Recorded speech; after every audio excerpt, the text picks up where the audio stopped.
Yo, what's going on, guys? Welcome back to the channel. Hope you guys enjoy the video. Today we're going to go through my tips and predictions of the weekend. Last weekend we got 7 out of 8 tips right. Pretty good weekend, to be honest, in my opinion. Only losing the game against the Titans and the Newcastle Knights. Newcastle came out and looked really good in that game, so pretty exciting. That I'll talk about that a little bit later on, but a pretty long video to get through. So if you enjoy this sort of content, please make sure you like and subscribe, and let's get straight into the video. The first game of the weekend, we got the Broncos versus the Panthers at Suncorp Stadium. We'll touch on the Broncos first.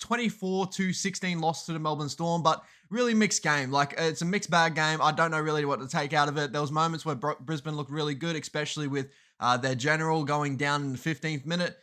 So I thought they looked really good from that point on, but then again, they had moments where, like, the Melbourne Storm looked really good as well. The Melbourne Storm got a couple of tries taken off them, so it could have been worse, but then again, I felt like defensively, the Broncos were playing pretty well.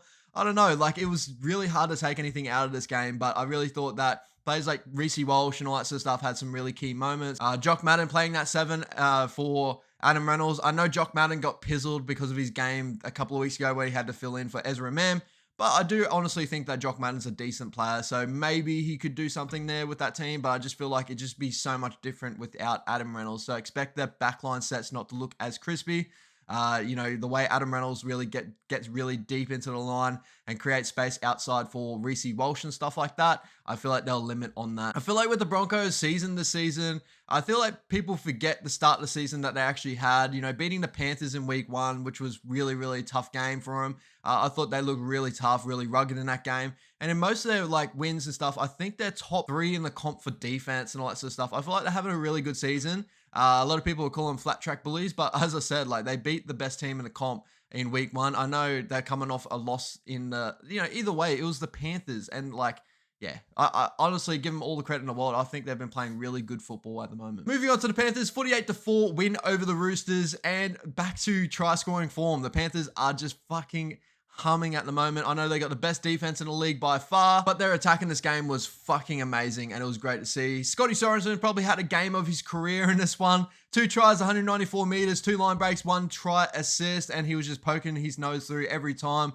A couple of really beautiful offloads and that. He just fucking looked amazing for Supercoach. He was fucking bonkers. Can you believe that out of Scotty Sorensen? He was so good off the bench. Now they bring in a starting role. Just the Panthers, they just know how to find players and make the best out of players at the moment. Jerome Luai is really in good form at the moment. He's clicked back into good form coming into Origin. Can you believe that? He's looking really nice, skipping around, just making big opportunities happen. He was really great in that game. And Moses Leota is a fucking freight train. He is such a beast. It's good to see him paired back up with Fisher Harris there in the middle, so it's awesome to see there. My tip for this game is the Panthers, even though it's Suncorp, but I do expect it to be a close game. The Broncos should hold in there, 1-12, but the Panthers coming off the form that they are in right now, it's going to be tough to see the Broncos get over the top of them without Adam Reynolds. Moving on to the Dragons versus Roosters. Dragons home game. We'll touch on the Dragons first. So 42-22 loss over the Cowboys. Obviously, Hook did get sacked after this game, so this is pretty disappointing. The news came out yesterday. He's been sacked. Yeah, over the last 5, they haven't won a game in their last 5 games. They've been close in a lot of games here. This one was not a part of that. So I feel like the most disappointing part of this game was the way Bud Sullivan was treated in this game. I was very vocal on a couple of comment sections and stuff like that. I just could not believe that Bud Sullivan. I said to, like, I was watching the game with my family, my dad and my mum and all that sort of stuff back at mum and dad's. I haven't seen him in a little bit, obviously, before Mother's Day and all that sort of stuff. I wanted to catch up with mum.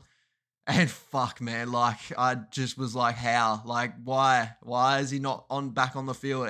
I just kept waiting for the moment that he was getting brought back on because I thought maybe it was an interchange thing. Like, obviously, he wanted Moses to get his time in the middle, and then next minute, everything will switch back, which is, like, pretty it just jumbles around the attack in a way. But, you know, I don't know. That's the way I thought. Just didn't go that way. But he's now gone. Coming into this weekend, the Dragons have brought back Zach Lomax and Jacob Little. They are both starting in the starting lineup, but most likely that might change. Ben Hunt might go to 9. Bud Sullivan is sitting in that 14 role, so he'll probably go to 7. That's the way I best see the Dragons at the moment. Moving on to the Roosters. Obviously, a really bad loss against the Panthers. We spoke about it before. 48-4. Fucking really bad. Yeah, they just did not look like they turned up in that game. 2 of their last 5, so 2 wins off their last 5 is not the best, but I feel like silver lining here is Billy Smith is looking really good back off injury.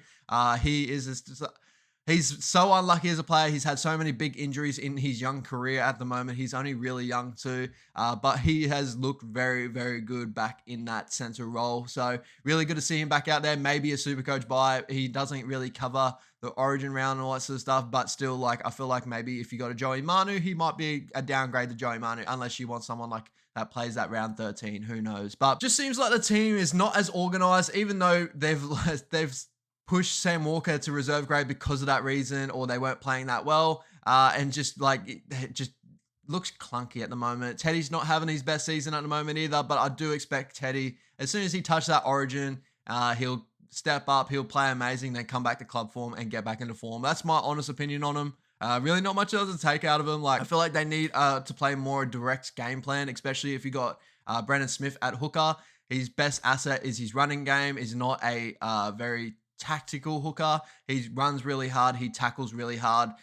He has got moments in him where he's got a nice pass in him, but I'd rather like you just get a bunch of forwards running off him and do some really nice plays through the middle. I feel like attacking through the middle for the Roosters is the way to go.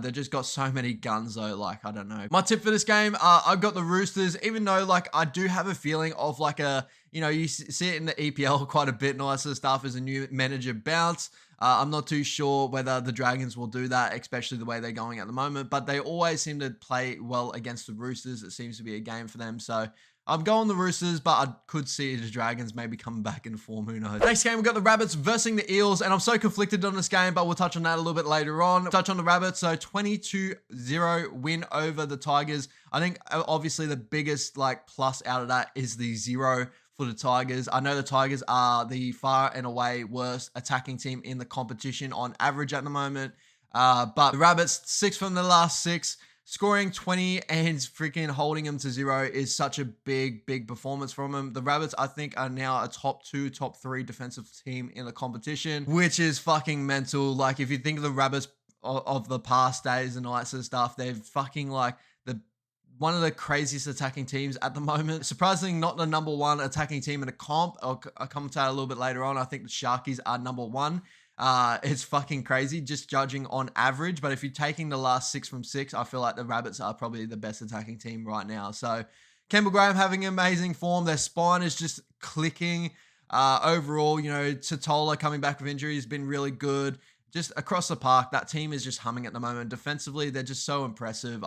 Conceding only 3 tries in their last 3 matches to the Storm and the Broncos in 2 of those. So just really crazy performances from the Roosters, from the Rabbits. And with the Eels, 26-18 loss to the Raiders. 2 of their last 5, plus 24 points on the ladder though. So if you look at their bottom 8, or even like a couple of teams in the top 8 and all that sort of stuff, they've actually got a better points differential, even though being like pretty far down this ladder. So it's pretty crazy to see. They've actually, like, in games, they've performed pretty well against some really top position, but it's just the Eels. Like, this is what the Eels do. Unfortunately, it could bite them in the ass this year, especially how close the competition is, but then again, it may not. If they get a couple more wins on the trot, they might jump back up that ladder.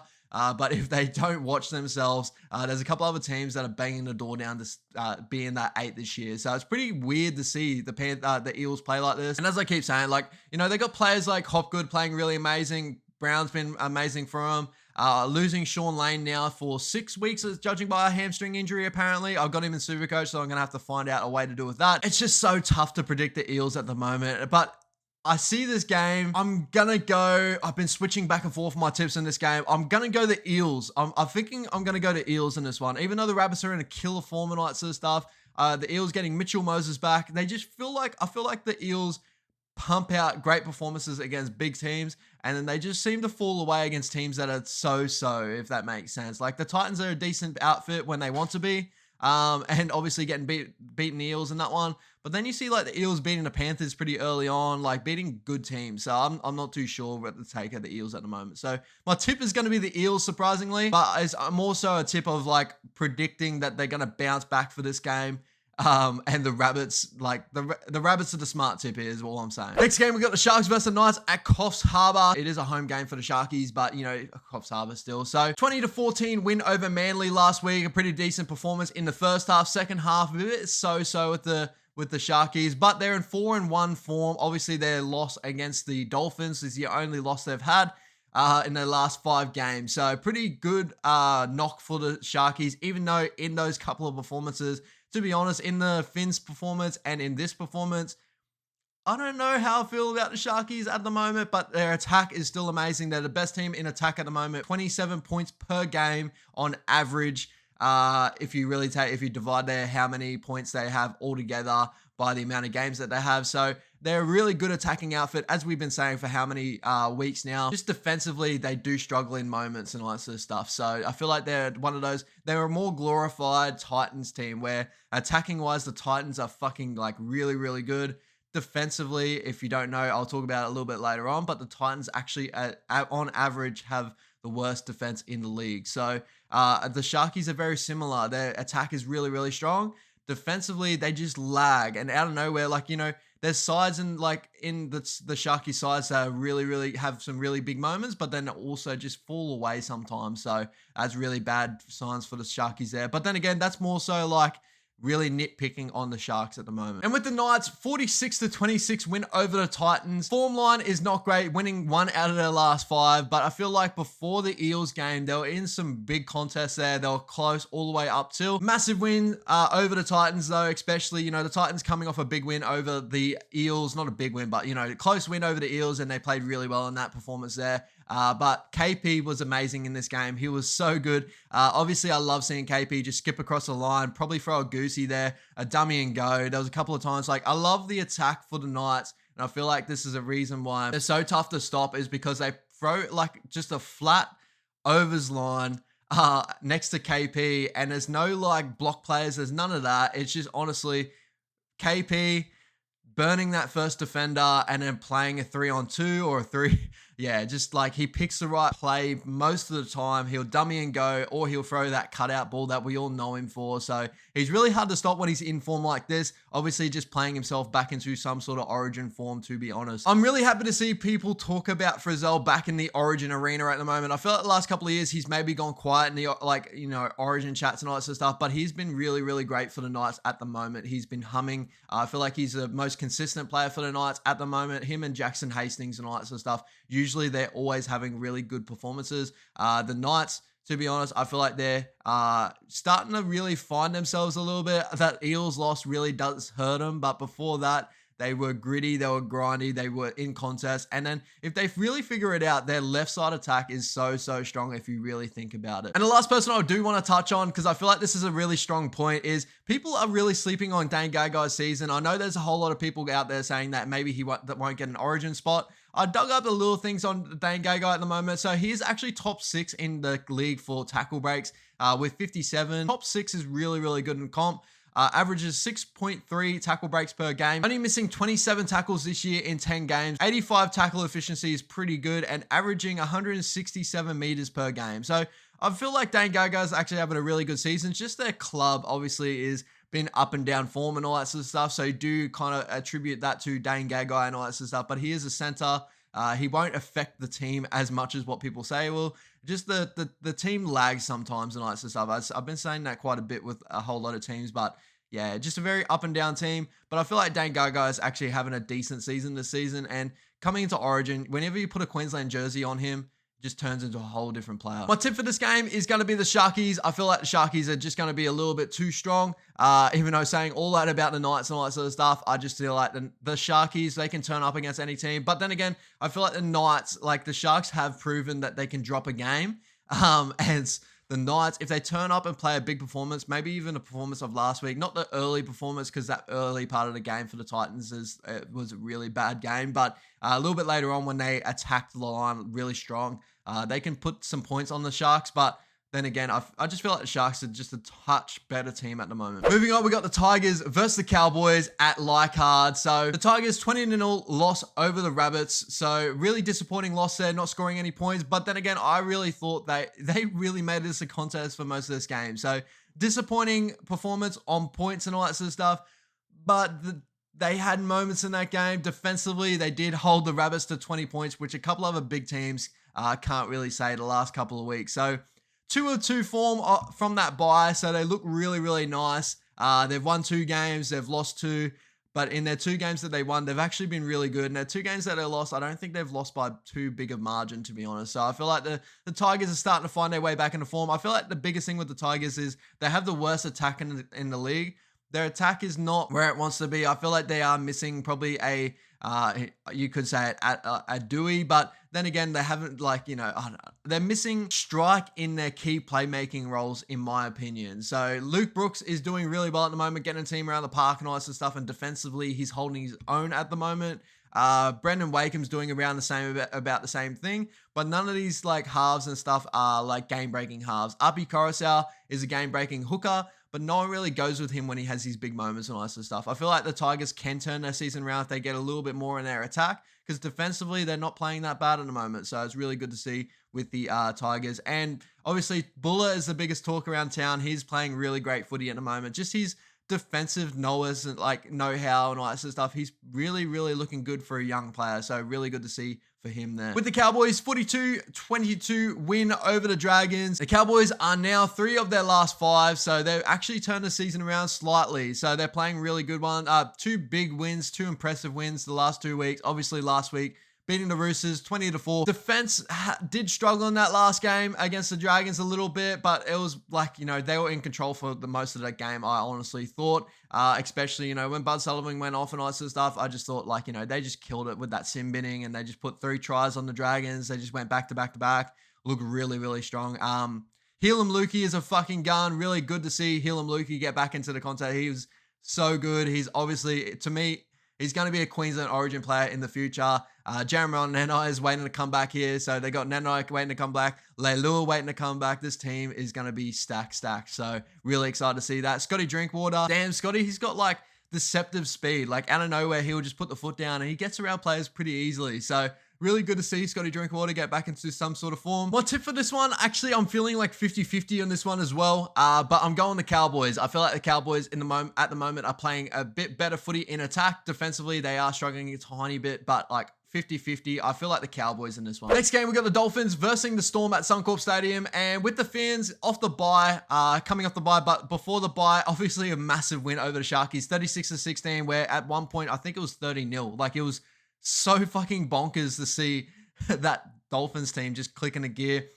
The biggest thing coming into this matchup, obviously, we see here that Branko Lee is back in the center role. Tafare is dropped out of his lineup, which is pretty disappointing because I thought Tafare played really, really well. Obviously, had some defensive moments he does need to work on and all that sort of stuff. But, man, that kid, he's gives me Connie Harrell vibes. So I can't wait to see him back in the top league again. Katoa's been amazing for him as well. I feel like this is a massive matchup for the Dolphins with a whole lot of old Melbourne Storm players at their team. I feel like all those boys would be ready to put it up against the Melbourne Storm and say, we have taken this Dolphin, we took the Storm culture to the Dolphins. The Dolphins are a big team now, and they're going to be a big team for the future. So I do expect a big performance from all the big Melbourne Storm players, Jesse Bromwich, Kenny Bromwich, Felice Kafusi, all those boys. I feel like they're all ready to go for this game. And with the Melbourne Storm, 24-16 win over the Broncos. Again, not much I could take out of this game. I spoke about this a little bit early on, but a very up and down year, but they're still sitting around 4th. So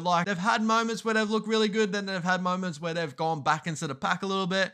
At the moment, their attack is the 12th best in the competition, averaging 18 a game. So just a little bit back. Yeah, I don't know really where to sit on them, but they are the 4th best attack in the defense in the competition. So averaging 19 points per game against them. So pretty decent in defense. Attack is just not humming at the moment. I'm just waiting for big performances again for Eli Katoa or, Trent Lieru or players like that to still stand up. Nelson Sofa Solomon is a massive game player for them. Hopefully he's doing well off that rib cartilage injury as well against the Broncos. So I feel like the forwards is the key for the Melbourne Storm. It always is, to get them into really good positions for their spine to click. Because, when you got a spine of Harry Grant, Munster, Jerome Hughes, whenever you get them into good field position, they are a struggle to hold out. But surprisingly, I'm going wayward with this tip again. I'm going the Dolphins at Suncorp Stadium. I feel like all the old Melbourne Storm players are going to stand up in this game. The Melbourne Storm coming off a win, the Dolphins coming off a bye. I feel like the Dolphins going to be fresh and ready to go. I would love to see Tafari in this matchup, but I'm going to go to Dolphins, surprisingly. With your first game on Sunday, we got the Doggies versus the Titans at a core stadium. So with the Doggies, 24-12 loss over my Warriors. They're one of their last 5 at the moment. Not the best form, but Kyle Oluwapu is playing pretty decent for what he is for like such a young player. I'm really rating him at the moment. I think that Burton does dodge a lot of criticism because of the way the team's playing, all that sort of stuff. I do watch a whole lot of Doggies games hoping for Matty Burton to take a bit more of the ball, like just be bigger in bigger moments and all that sort of stuff, other than being just a big bomb. He's got a good running game. He had moments in that game where his running game was really strong. Now that like they're starting the game with Oluwapu and Matty Burton, Josh Reynolds is starting off the bench. Hopefully this team kicks into gear a little bit. It would be good to see for Doggies fans there. Obviously a whole lot of injuries have really stunted their season, but it's good to see a lot of their big boys back. Obviously now that Josh Adokara is back, he's paired up with Jacob Carraz, who's been in and out at the moment. Like he's been he looks a little bit injury depleted at the moment. So just hoping for the Doggies to perform really well in this matchup in a winnable game, in my opinion. And with the Titans, 46-26 loss to the Knights. They've scored 26 points in 5 weeks in a row. In most games, to be honest, that is a winning scoring percent. Like if you're scoring 26 points on most teams, usually you're winning that game. And they've only won 2 of their last 5 in form. So not the best performers at the moment, but still sitting in a really big position in 9th. They're still in a great position to strike. Top 7 in the comp for points. So they're averaging 21.8 points per game, but conceding the worst in the league, 26.9 points per game. And everything that I see with the Titans, and I love the Titans, the way they play their footy, like attacking wise. Defensively, I've always tried to figure out what is with the Titans. Like, why do they just like fall off a cliff somehow? And is their attack just getting stunted and they just can't get points, and then they just let tries in one by one? The defensively, they just lag. Like they just fall out of the contest, and their right side, so the Stimson side, all that sort of stuff, is the side that is struggling more so than when I'm watching games. I feel like teams attacking Fafita, Foreign on that side, they get stopped pretty easily, and they just don't like going back to that side. We saw with the Eels game, they went Dylan Brown's side no matter what. Mitchy Moses barely got any ball on that right side. They didn't want to go that right side. They went left, and they attacked the Titans' right side. Like, yeah, they wanted Sean Lane up against Tanner Boyd, who I feel like, honestly, I feel like Tanner Boyd hasn't been bad in defense, but obviously by the stats and all that sort of stuff, I don't know. They just need to fix something. I don't know what it is, because I really want to see the Titans do really well. I think everyone does. Everyone wants to see the Titans do well. Obviously, Fafita and Kieran Foran are in amazing form at the moment. That side is just so damaging in attack. And defensively, as I said before, I feel like defensively, that's their better side. So hopefully the Titans can get back into form here. But my tip for this game, I see the Doggies being really, really tough to stop. I don't know what it is. I just have this feeling. I know the Titans can put points on teams, and the Doggies can leak some points as well. I feel like the Doggies need to stand up, and I feel like Carl Oluwapu and Matty Burton starting the game is a really good sign there. And if you watch Carl Oluwapu defensively, he is really, really strong for a young bloke. So I'm really excited to see that game. So I'm going Doggies, 50-50 call on this one as well. You could go to Titans. That's probably the smarter pick. And last game of the weekend, we got the Raiders versus Eagles at GIO Stadium. Touching on the Raiders to start with. Been amazing form at the moment. 5 in a row now. 26-18 win over the Eels, and they look fucking awesome in that game. Tomoko was amazing. Horsburgh was amazing. Fogarty's been really good the last couple of weeks with his kicking game. Whiten had a really nice 40-20 in that game. Whiten was really, really strong. Just really good performances overall. I love Tomoko at the moment, especially when I have him in Supercoach. Just the Raiders have been really, really good at the moment. I'm really happy to see that for the Raiders. And with the Manly Seagulls, very disappointing. 22-14 loss to the Sharks. They're 2 of their last 5. 14th worst attacking team in the competition with 17.4 points per game. Not the best stats there. Tommy's just not in form at the moment. He's still like hampered with injuries. Garrick's been pretty strong for me though. Paseka has some moments where he looks like one of the most damaging runners of the football I've ever seen, and then he has moments where he's not. I feel like they're missing Jake Travojevic, and that's pretty much like what everyone's sort of thinking with this one. So my tip for this game, I'm going to go to Raiders. The Raiders are in form, but I could definitely see with the Seagulls now getting Schuster back, all that sort of stuff, they could kick back into gear and have a really good attack. Like, you know, with that left side with Schuster there, usually they are very, very strong there. So I'm really excited for Schuster to be back. But I'm going the Raiders. They're in form at the moment. So if you enjoy this sort of content, please make sure you like and subscribe. Thank you so much, guys, for tuning in again for my videos. Please comment down below your tips for the weekend, your thoughts on every game. Take it easy. Peace out.